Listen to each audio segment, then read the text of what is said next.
it with the thumbnail, but came in first overall yesterday, the half marathon in Saginaw, the Run Michigan Sheep Series. Of course, it would figure that I place first in a race that doesn't have any kind of special award for first overall, but nevertheless, I'm pretty excited about it. Obviously, pretty happy overall with the performance there. It was a smaller race. There were like 33 people, I think, in the half marathon, so definitely a bit of an asterisk to say I was the overall winner there, but I'll take it. That was one of my goals in running, was to be able to someday win overall a race, and now I've done that. I can check that off the list. There was really only one guy that was competitive with me. He was pretty much ahead of me for the first maybe 4-ish miles or so. I passed him for a little while, and he hung with me and ended up taking the lead back. But I had a feeling that when he did that he was really pushing to be able to do that. So I was just happy to sit in his pocket the rest of the way. And that's basically what I did. I just kind of stayed back about, 10 feet, 15, 20 feet-ish, right in that range. It was an out and back race, so we got to the turnaround point. He was still ahead of me at that point, but just barely. And I could kind of tell just by his body language when he was just ahead of me and stopped and turned around. He didn't try to maximize, like it's a 180-degree turn, but he like stopped and he was like slow to kind of speed up again. And I kind of had an inkling there that like, okay, I got this guy, he's getting tired. And so I turned around much quicker than he did, and was right on his tail, and stayed right there. And I think it was about at the 7-mile mark or so. I was debating what to do. I was debating whether just to stay there, but I really wanted to get a good time as well. I didn't really just want to get first, so I wanted a good time too. So I decided to pass him right there. And basically, long story short, he never recovered from that. I ended up beating him by like 2 minutes, over 2 minutes. So yeah, pretty much what I thought. He was pushing himself to try to stay out in front of me. He probably wanted the number 1 overall too. And I think I tired him out by pushing him the whole way. So that worked out really awesome. This was a really almost an ideal course for setting a PR. That's the other thing. I set a PR by a fraction of a second, like 0.4 seconds, which I find comical because, you probably, in a half marathon pace to only break your PR by a fraction of a second is kind of funny. Like, you couldn't get that kind of consistency if you tried, But yeah, so that was another thing to be happy about. I squeaked out a PR just barely. It's nothing to get too excited about because it's just barely a PR, but considering it's summer, July, and I'm terrible in the heat, it was cool. It was about 70 degrees and it rained off and on kind of during the race. So it was definitely nice conditions considering it was July, but it was still pretty warm, That's got me excited for, another half marathon, a couple months down the line when it's nice and cool out. I'm thinking like a 125 might be realistic for me if I can, speed up that much more having the cool temperatures. So I'm excited about that. Like I said, this course, I would really recommend this course, the Saginaw course of Run Michigan Sheep. It's first of all, it's on a trail. There are a couple road crossings, but they're on really, low traffic roads. So there's a chance they don't close the roads, so there's a chance you could get stuck there having to wait for a car to cut across. But I didn't the whole way, and like I said, they're really low traffic, so I think that's a pretty small risk. And the whole course is on a trail otherwise, so there's no traffic, like you're not dodging traffic the whole way or anything like that. And it's almost pancake flat. If you look on the website, it actually looks like looks really rocky. It looks up and down, but the scale of their elevation profile is like 5 feet. Like it's like the highest point to the lowest point is like a 15-foot difference over the whole course. So it's just pancake flat. So that was just about perfect. My splits were great. One thing that happened in the race, there was this guy that was in from Missouri, and he started talking to me.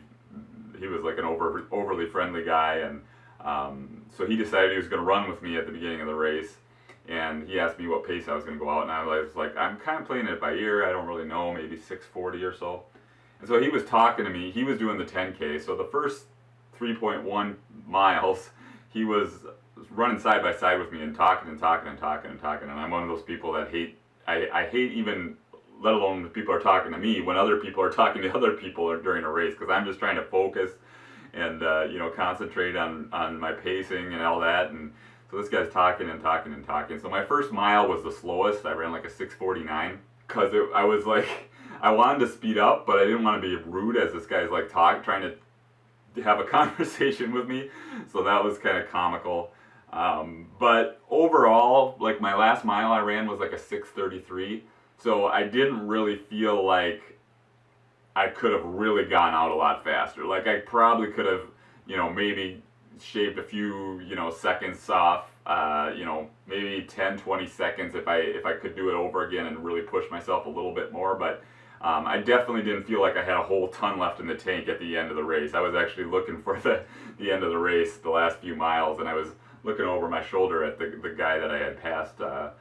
So I definitely don't want to say like, oh, I could have run so much faster if it wasn't for this guy. But it was kind of a comical situation because I was like torn between I want to speed up, and I don't want to run away from you as you're trying to talk to me.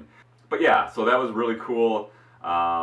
It's a small race. Obviously, it's Run Michigan cheap. It's a very cheap race. I think it was $40 for the half marathon, and there were maybe, I don't know, there were less than 100 people, I would say, overall that ran between the 10K, the 5K, and the half marathon. So it's a very small event. It was out in the middle of nowhere near Saginaw.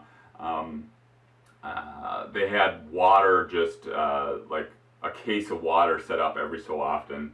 I don't take water in during half marathons unless it's really hot or something like that. But so I didn't have to do that. But yeah, considering everything, you know, I was surprised even I got a medal for it because their whole thing is to try to be as cheap as possible. I got a T-shirt too, which I don't really need, but yeah, it really wasn't that much different than any other race you'd run for a lot cheaper than most of the races. So that was a cool thing. You know, like I said, it figures that I didn't get any special trophy or anything for first overall. That's just kind of my luck. We'll see if I ever get another #1 overall. Maybe I have a little bit of a window here where that could happen again. But yeah, I was happy. I was happy to do that, and I was really happy to get a good performance because between Boston, the weather there, the Marathon de Mont Blanc didn't go how I wanted.